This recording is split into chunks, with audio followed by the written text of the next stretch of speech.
제목의 말씀으로 함께 은혜를 나누시겠습니다. 혹시 여러분들 주변에 너무나 악해서 전혀 변화될 가능성이 없는 사람, 다른 사람은 몰라도 저 사람만은 도저히 구원받을 수 없을 거라고 생각하는 사람이 있습니까? 젊은 사람들은 잘 모를 것입니다. 그 1970년대에 연쇄 살인마인 김대글을 나이 드신 분들은 아마 기억을 하실 것입니다. 한국 최초의 연쇄 살인범으로 알려진 그가 죽인 사람이 무려 17명이었다고 합니다. 어린 아기서부터 70대 노인에 이르기까지 아무런 죄도 없는 사람들을 살해한 그런 살인마였습니다. 도저히 용서받을 수 없을 것 같은 그도 교도소 안에서 예수님을 만나서 이제 구원을 받았다고 합니다. 그리고 교도소에서 많은 사람들에게 복음을 전했다고 합니다. 하나님께서 이러한 사람도 용서하시고 구원해 주셨는데 우리가 어떻게 사람의 생각으로 이런저런 핑계를 대면서 전도를 쉴 수가 있겠습니까? 혹여라도 내 마음에서 용서가 안 되는 사람이 있더라도 진정으로 하나님의 마음을 알게 되면 용서가 되어지는 것입니다. 나는 할 수 없지만 성령님께서 함께 하시면 그렇게 용서가 되어지는 줄로 믿습니다. 아멘. 기도하면서 성령님의 도우심을 구하면 우리의 입술에 할 말을 넣어주셔서 담대하게 복음을 전하게 하실 줄로 믿습니다. 아멘. 요나서 1장을 보면 하나님께서는 요나에게 저 큰 성 니느웨로 가서 그것을 향하여 외치라. 그 악독이 내 앞에 상달되었음이라고 말씀을 하셨습니다. 그 메시지를 요나로 하여금 외치라고 했는데 이 요나는 그 메시지를 전하는 것이 싫어서 다시스를 향하는 배를 타고 도망을 갑니다. 이스라엘과는 철천지 원수지간인 니느웨 사람들에게 이 회개의 메시지를 전하는 것이 싫어서이지요. 니느웨는 아수르의 수도입니다. 아수르 사람들은 얼마나 간악하고 잔인한지 모릅니다. 그런 민족인데 이 이스라엘과 이웃에 있으면서 툭 하면 쳐들어와서 괴롭히고 약탈을 하는 것입니다. 그러니 그런 백성들에게 가서 이 회개의 메시지를 전한다는 것이 이 요나에게는 납득이 되지 않는 것이지요. 나홈서에 보면은 그 니느웨 사람들이 얼마나 악한지를 잘 기록되어 있습니다. 니느웨 사람들은 거짓이 가득하고 포악이 가득하며 탈취가 떠나지 않고 음행하는 백성이라고 말씀하고 있습니다. 포로된 백성들의 그 입과 코를 뚫어서 갈고리로 그렇게 엮어서 끌고 다닌다고 하니 얼마나 잔인한 민족입니까? 그런 민족에게 늘 괴롭힘을 당하는 입장에서 요나로서는 그 하나님 말씀에 순종해서 니느웨로 가기는 결코 쉽지 않았을 것입니다. 그런 요나가 다시스로 도망가던 중에 이제 배 안에서 풍랑을 만나 물고기 배 안에서 3일 동안 갇혀있게 되지요. 그리고 그 물고기 뱃속에서 철저하게 회개를 합니다. 내가 받는 고난으로 말미암아 여호와께 불러 아뢰었더니 주께서 내게 대답하셨고 내가 수월의 뱃속에서 부르짖었더니 주께서 내 음성을 들으셨나이다. 여호와께서 그 물고기에게 말씀하시매 요나를 육지에 토하니라. 이때 이렇게 말씀을 하고 있습니다. 이제 이렇게 어쩔 수 없이 요나는 하나님 말씀에 순종해서 하루 종일 그 니느웨 성에서 입으로는 회개를 외치고 있지만 그 속마음은 그들이 결코 회개하는 것을 원치 않았다는 것입니다. 그럼에도 하나님께서는 그러한 요나를 나무라지 않으시고 사용하시는 그 하나님의 마음을 오늘 본문을 통해서 저와 여러분들이 깨닫기를 바랍니다. 요나는 하나님 말씀에 순종하여 니느웨 성 사람들에게 40일이 지나면 니느웨가 무너지리라고 발바닥에 불이 나도록 하루 동안 그렇게 외치고 다녔습니다. 이 니느웨 성은 워낙 큰 성읍이기 때문에 3일 동안을 다녀야 그 전체를 돌 수 있는데 이렇게 단 하루만 다녔는데도 불구하고 역사가 일어난 것입니다. 놀랍게도 왕의 이 요나의 외침을 듣고 모든 백성들에게 다 붉은 베옷을 입히고 금식을 선포하는 것입니다. 3장 5절에 보면 니느웨 사람들이 하나님을 믿고 금식을 선포하고 높고 낮은 자를 막론하고 굵은 베옷을 입은지라고 말씀하고 있습니다. 그런데 이 아수르란 나라는 아까 제가 좀 전에 말씀드렸던 것 같이 잔인하고 강팍하고 포악한 사람들입니다. 전쟁 포로들을 얼마나 잔인하게 대하는지 제가 그 기록들을 보면서 어떻게 사람을 사람에게 이렇게까지 잔인하게 대할 수 있을까? 참 치가 떨릴 정도였습니다. 그런 그들이 이렇게 쉽게 해결하는 것이 납득이 되질 않는 것입니다. 한 조그만 나라에 보잘것없는 이방인 선지자가 어느 날 갑자기 나타나서 회개를 외친다고 해서 그 왕으로부터 온 백성들의 이르기까지 금식을 하고 회개를 한다는 것은 있을 수가 없는 일이지요. 더군다나 짐승까지 아무것도 먹지 못하게 하고 함께 그 금식에 동참을 시키는 것입니다. 그런데 니느웨성 사람들이 금식을 하며 회개할 수밖에 없는 그 이유가 있다는 것이지요. 거기에는 하나님의 놀라운 섭리가 숨겨져 있습니다. 요즘은 그 과학의 발달로 수천 년 전 별자리까지 추적이 가능하다고 합니다. 별의 움직임은 정확한 법칙을 가지고 있기 때문에 이 컴퓨터 프로그램을 통해서 몇천 년을 뒤로 돌려 그 어느 지역에서 몇 시쯤 그 하늘에서 무슨 일이 일어나고 있었는지를 정확히 그것을 밝혀낼 수 있다는 것입니다. 너무나 놀랍지 않습니까? 그렇게 해서 이 창조 과학자들이 BC 763년 여로보암 2세 때에 이 니느웨 지역에서 개기일식이 일어난 사건을 밝혀낸 것입니다. 달이 태양을 완전히 가리는 개기일식으로 인하여서 세상이 온통 깜깜해졌습니다.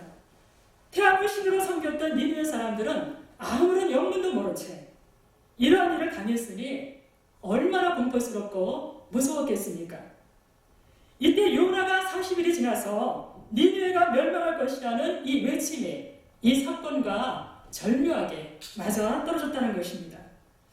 근데 저는 참 일리가 있는 해석이라고 생각이 되어졌습니다. 설마 그렇게까지 의혹을 품는 사람도 있겠지만 그때 개기일식은 분명 있었던 사실이기에 그렇게도 해석해 보는 것입니다. 그렇지 않고서야 다른 민족을 얕보고 약탈하고 괴롭혔고 또 교만이 머리끝까지 차오른 그 아수르 사람들이 이 보잘것없는 이방인 선지자의 외침에 전국적으로 금식을 선포하고 회개할 수 있다는 것은 있을 수가 없는 일이었지요. 오직 만물을 창조하신 전능하신 하나님에게는 불가능이란 없습니다. 니느웨성의 사람들은 이 불길한 사건으로 이 사건의 징조를 하나님의 심판의 경고로 받아들인 것입니다. 우리는 어떤 선택에 길에 있을 때에 사람들이 많은 곳으로 쫓아가지 아니하고 소수일지라도 하나님 편에 서시는 저와 여러분들이 되시기를 바랍니다. 아멘. 하나님 편에 서는 것이 우리가 진정 사는 길인 줄로 믿습니다. 아멘. 하나님이 부르실 때에 지체하지 않고 그 부르심에 순종하면 얼마나 좋겠습니까? 그런데도 끝까지 고집을 피우며 주님의 부르심에 불순종하는 영혼들을 보면 너무나 마음이 아픈 것입니다. 그런 그들을 보면서 더 열심히 기도해서 복음을 전해야겠다는 그런 각오를 또 한편으로는 다지게 됩니다.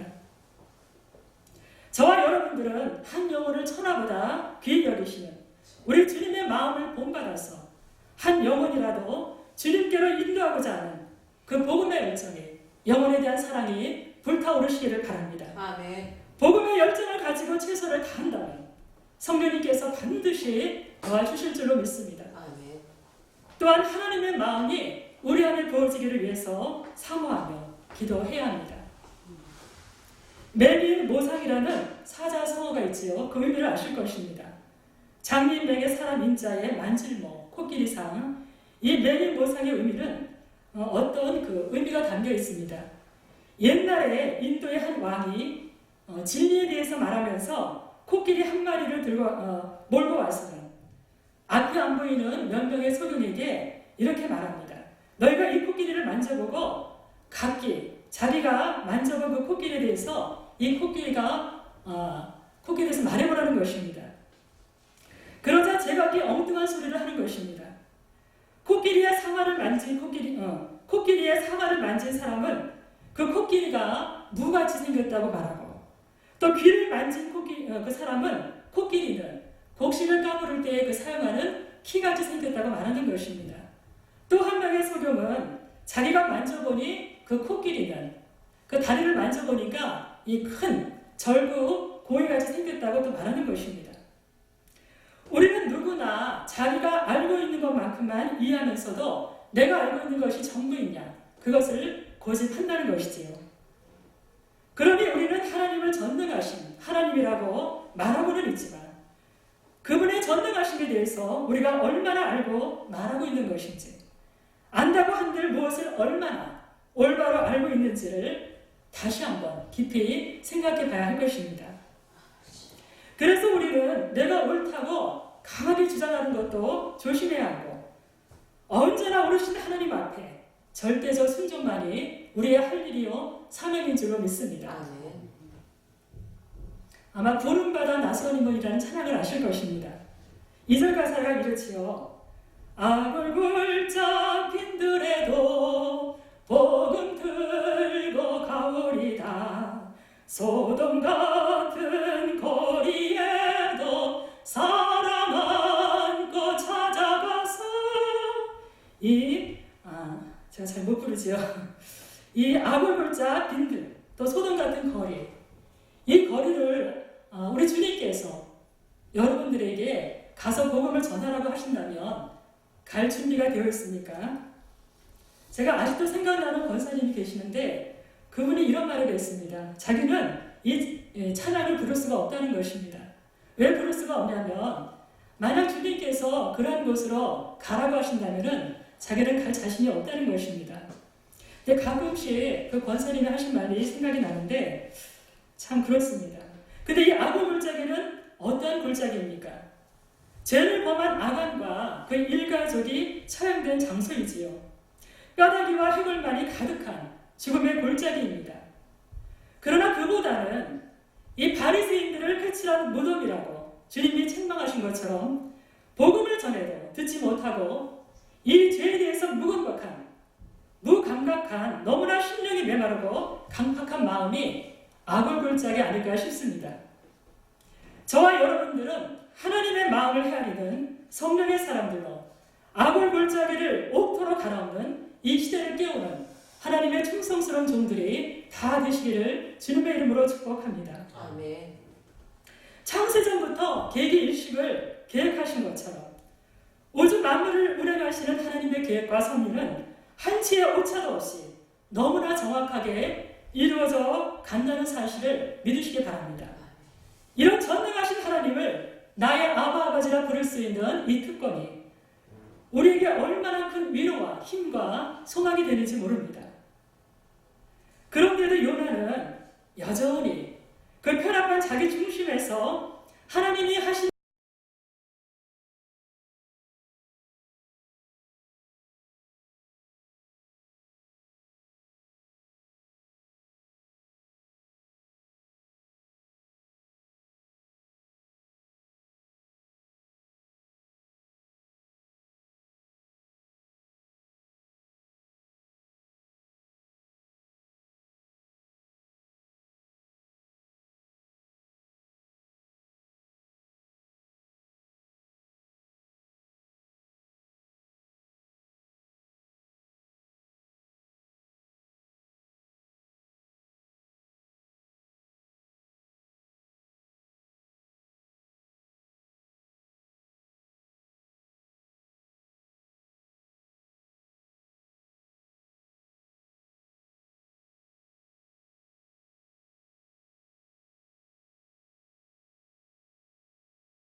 하나님은 사랑이 많으시고 인내로우시며 자비로우셔서 회개하는 자에게는 언제든지 재앙을 거두시는 사랑의 하나님이신 줄로 믿습니다. 아멘. 그런 하나님을 요나도 모르는 말은 아닙니다. 그렇다면 선지자로서 또 개인의 감정은 접어두고 하나님의 마음으로 바라봐야 하는 것입니다. 자기의 사명을 자각해야 하는 것입니다. 그랬다면 니느웨 백성들의 그 회개가 자신의 기쁨이 됐을 것입니다. 그러나 편협된 사고에 갇혀버린 요나는 니느웨 성이 멸망하지 않으면 차라리 자기의 생명을 거두어달라고 고집을 피우며 하나님의 주권에까지 도전하는 죄를 범하는 것입니다. 이 정도면 오히려 요나가 징계를 받아 마땅하지 않겠습니까? 그런데도 우리 하나님께서는 요나의 마음을 다독여 주시는 것을 볼 수 있습니다. 나무라지 않으시고 스스로 깨달을 때까지 기다려주시는 하나님의 마음, 그 마음을 볼 수 있는 눈이 열려지기를 바랍니다. 저와 여러분들도 하나님의 마음으로 볼 수 있는 그 눈이 열려지기를 주님의 이름으로 축복합니다. 아멘. 요나는 본래 하나님을 경외한 자였습니다. 그리고 하나님이 어떤 분이시라는 것도 잘 알고 있는 자입니다. 우리 자신들을 보십시오.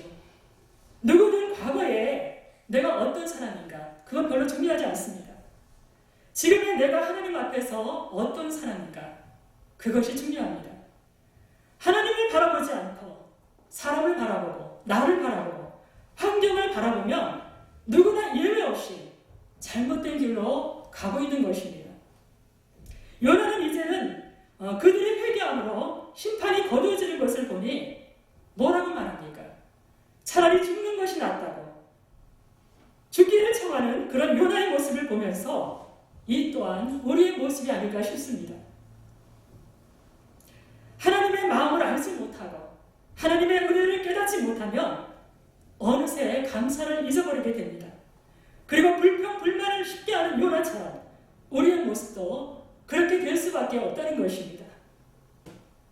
하나님께서는 요나에게 내가 성내는 것이 옳으냐 이렇게 말씀하시면서도 성읍을 나가서 성읍 동쪽에 앉아 초막을 짓고 이 성읍에서 니느웨 성읍에서 무슨 일이 일어나는가를 보려고 앉아있는 요나에게 우리 하나님께서는 방론불로 그늘을 만들어 주셨습니다.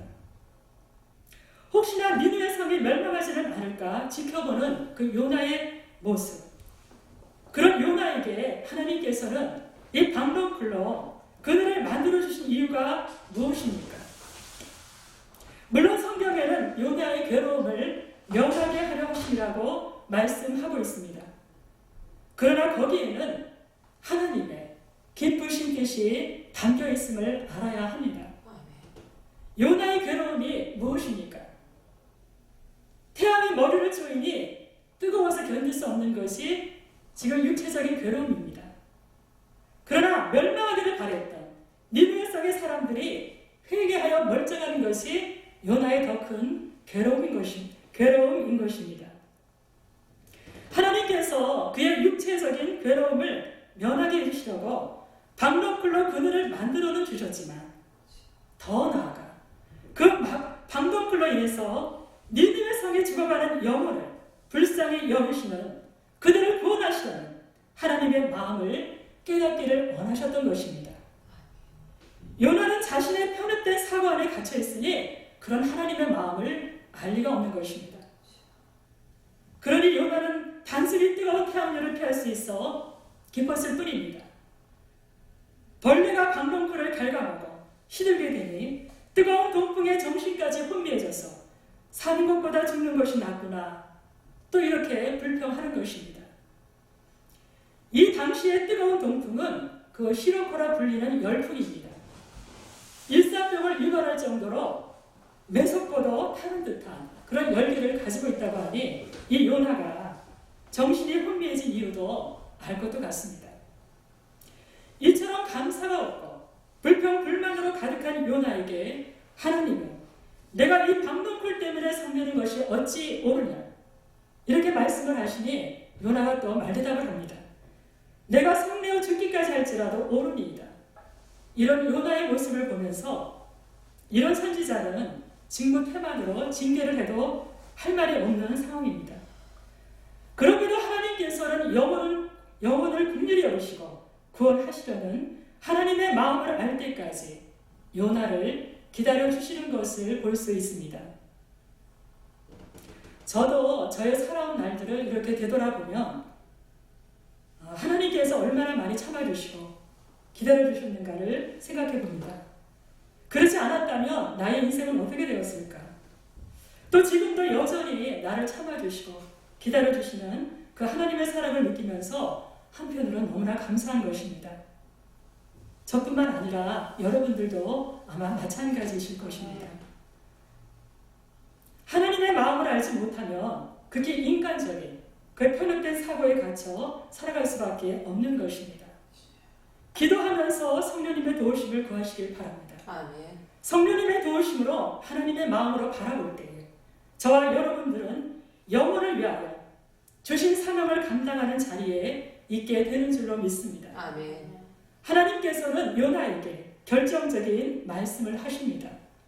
내가 수고도 아니하였고 재배도 아니하였고 하룻밤에 났다가 하룻밤에 말라버린 이 방론풀을 아꼈거든. 하물며 이 큰 성읍 니느웨는 좌우를 분별하지 못하는 자가 12만 명이요 가축도 많이 있나니 내가 어찌 아끼지 아니하겠느냐 하시니라. 이렇게 말씀을 하십니다. 그렇다면 이제는 요나도 깨닫지 않았을까요? 본래 하나님을 경외한 요나였기에 이 일들을 통해서 영혼을 사랑하시는 그 하나님의 마음을 분명 깨달았을 것이라고 봅니다. 하나님께서는 요나만 이 한 사람의 영혼만 사랑하신 것이 아니라 저와 여러분들도 똑같이 사랑하시는 줄로 믿습니다. 아멘. 사랑하시기 때문에 기다려주시고 참아주시는 그 은혜 가운데에서 저와 여러분들이 여기까지 온 줄로 믿습니다. 좌우를 분별하지 못하는 자가 이 분별하지 못하는 자는 어린아이들을 말합니다. 어른들이야 자기들의 죄로 인해서 벌을 받는 것이 마땅하지만 어린아이들은 무슨 잘못이 있겠습니까? 그럼에도 우리 하나님께서는 그 어른뿐만 아니라 아이들까지 그 니느웨 속의 모든 사람들이 구원받기를 원하시는 것이 하나님의 마음이시라는 것입니다. 죽었던 우리를 살리시려고 독생자 예수 그리스도를 이 땅에 보내주셔서 우리를 구원하신 하나님 아버지의 그 사랑의 빚진 우리이기에 우리도 나가서 전해야 할 줄로 믿습니다. 아멘. 저와 여러분들은 성령께서 우리 입술에 할 말을 넣어주시고 또 하나님의 마음이 우리 안에 부어지기를 위하여 기도하면서 반대의 복음 전하는 이 일에 마음을 다하는 저와 여러분들이 되시기를 주님의 이름으로 축복합니다. 아멘.